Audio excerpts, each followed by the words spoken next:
I grew up around Native American people, primarily the Cheyenne and the Crow. I remember coming home one day and we were going to go into one of the kids' teepees with his parents, and the mother said, "Take those shoes off, they'll make you sick." It was just strange why she would say they would make you sick. Well, I wouldn't have had a clue at that time. In simple terms, grounding is literally putting your bare feet on the ground. When you do that, you're in contact with the Earth, and Mother Earth is endowed with electrons. And these electrons are literally absorbed through your feet. It's like taking handfuls of antioxidants, but you're getting it through the feet. Grounding means connecting to the Earth to support the specific function of the organs of your body. It supports the body as a whole, but it specifically supports organ systems down to the tissues and the cellular function of the entire body. In 1960, we invented synthetic materials. The first thing we did was we put rubber sole, synthetic soles on the shoes. We started wearing sneakers. So it's the most common sense thing that we are organisms that live and grow and depend entirely on the Earth while we're alive. And yet we have completely isolated ourselves from it. We're so disconnected that it becomes this weird thing if we actually slip our shoes off. 95% of people walk insulated on the Earth. This was the single thing that happened that probably caused the proliferation of inflammation-related health disorders far and above anything else. This is so incredible. This is Nobel Prize material. I got involved in the cable industry in the early 60s. I first learned the need to ground cable signals as we were developing the industry. When you run a wire into the house, before you can go into the house, you have to ground the cable. I mean, you have miles of wire hanging up there in the air. If there's lightning in the air, it's going to hit the cable. And so what you want to do is create a path to ground for the lightning so that it doesn't enter the house or blow up the TV or create a fire. One day I was sitting at a computer and the computer kept crashing. I knew it was static electricity, so I put a piece of tape across my desk and grounded it. Then I realized in that process that the outlet wasn't grounded, so I fixed it so that I could get rid of the static electricity.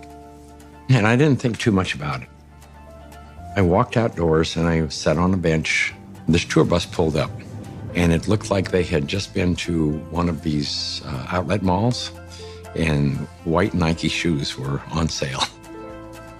It just dawned on me. I asked the question, I said, I wonder if it's possible that humans are, we're no longer naturally grounded.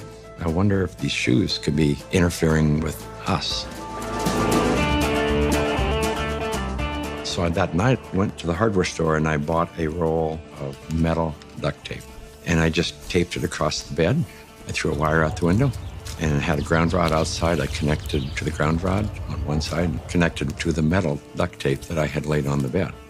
So when I laid down on the duct tape, I was like grounded because it was connected to the earth. And I woke up the next morning and I thought, holy cow, there's something going on here, because normally for me to go to sleep, I had to take Advil. So I tried to find out what I could. The internet was hardly anything. This is back in '99. Went down to the University of Arizona into one of their medical libraries, and there was nothing. And in fact, I even tried to find the cause of chronic pain. The cause of MS was unknown. The cause of arthritis, unknown. They didn't know. Nobody knew. So I thought, well, I'll go out to LA. I'll go to UCLA and ask them. They pretty much laughed me off campus. They said, you expect us to believe that somebody's going to put a nail in the ground, tie a wire around somebody's toe, and it's going to make them sleep better? They said, get out of here. Go away. You're nuts. So I ended up having to put together my own study, and we grounded 60 people, and the reports that came in were unbelievable. TMJ disappeared, PMS disappeared, inflammation reduced, pain. Everybody slept better. Found an anesthesiologist in San Diego, and he says, I don't think there's anything to what you're doing. There's got to be an anomaly here, but I'll entertain you. He says, I will prove that you're wrong. We did the study. It's the first study that I did that was a legitimate study where we had quantifiable data. Then we decided, well, we're going to do a big study now. And we ended up attracting scientists, physicists. When they saw the study, everybody said, well, this is really pretty interesting.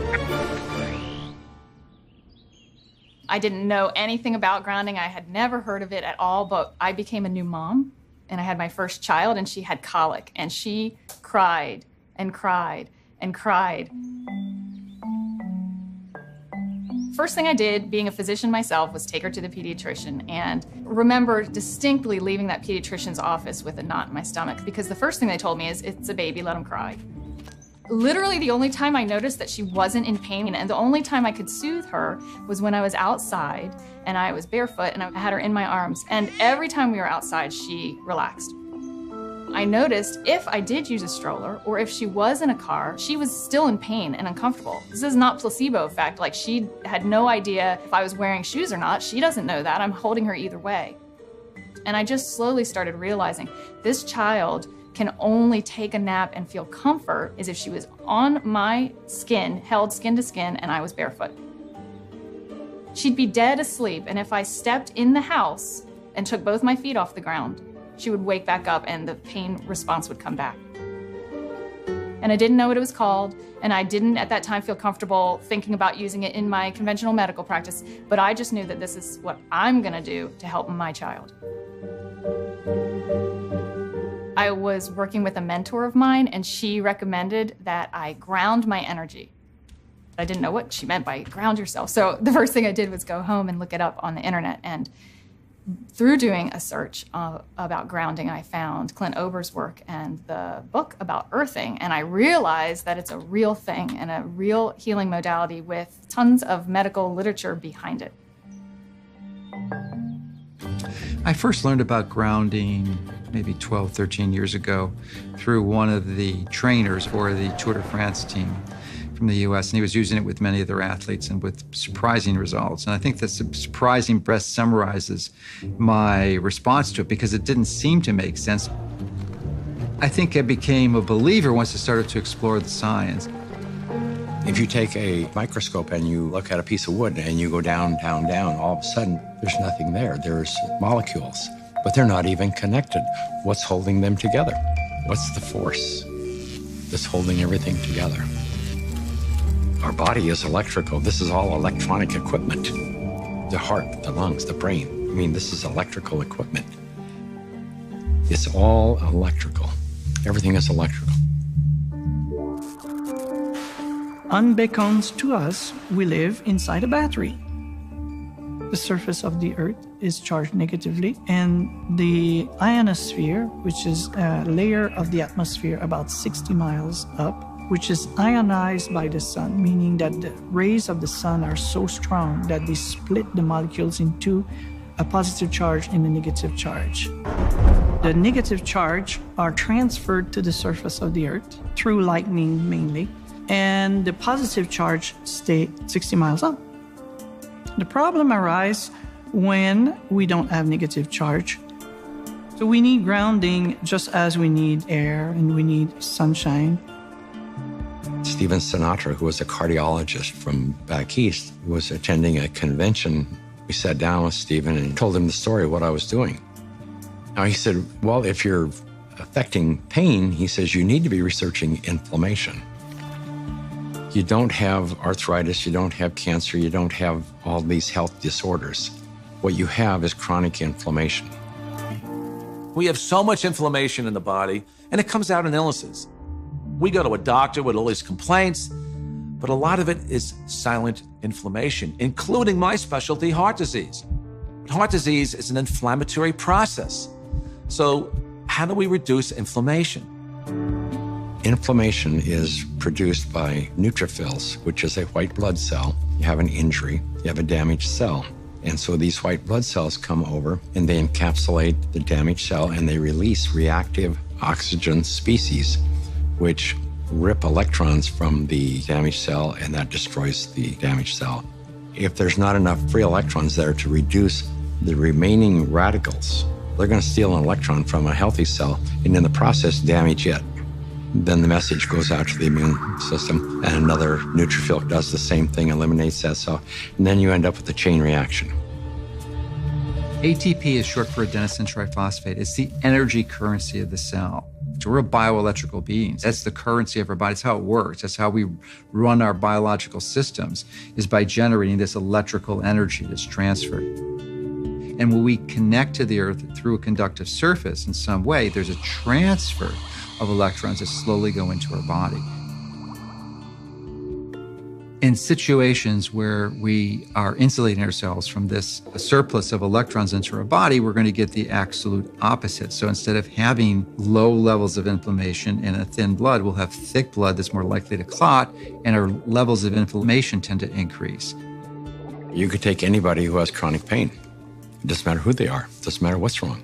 And ground them, and you're going to have a significant reduction in pain. You're going to stop the oxidation or the inflamed portion. That stops almost immediately. Then the body can heal and return to normal. And healing generally is improved by 60, 70%. If inflammation is the cause of all these health disorders, then I know that not grounding is the cause of inflammation, because if the body is grounded, you can't have inflammation. Can we measure the effects reproducibly? The answer to that is yes. We now have 20 studies. There's 21 published studies in the medical literature on earthing and grounding. And this is peer review stuff. In simple terms, what earthing does is literally, it quenches the fires of inflammation. And if inflammation is the source of all root illnesses, including Alzheimer's disease, cancer, heart disease, diabetes, I mean, the list goes on and on. If you can impact inflammation and, squelch it, kill it, stop it, we're going to be healthier beings. So, why hasn't it caught on in mainstream? I can only say it will. There's a well-established, traditional, conventional system that relies on expensive intervention. So they'd like to perpetuate that, and they're not too interested in having some competition coming in for a lot less expensive to sort of sabotage their profit levels. Because their goal isn't to help humanity. Their goal is really, as corporations, is increase their profit. The question becomes, how much of an influence has lack of grounding been in the epidemic of disease that we have? Is this grounding a factor? The light switch went on, and I thought, we're doing things completely backwards here.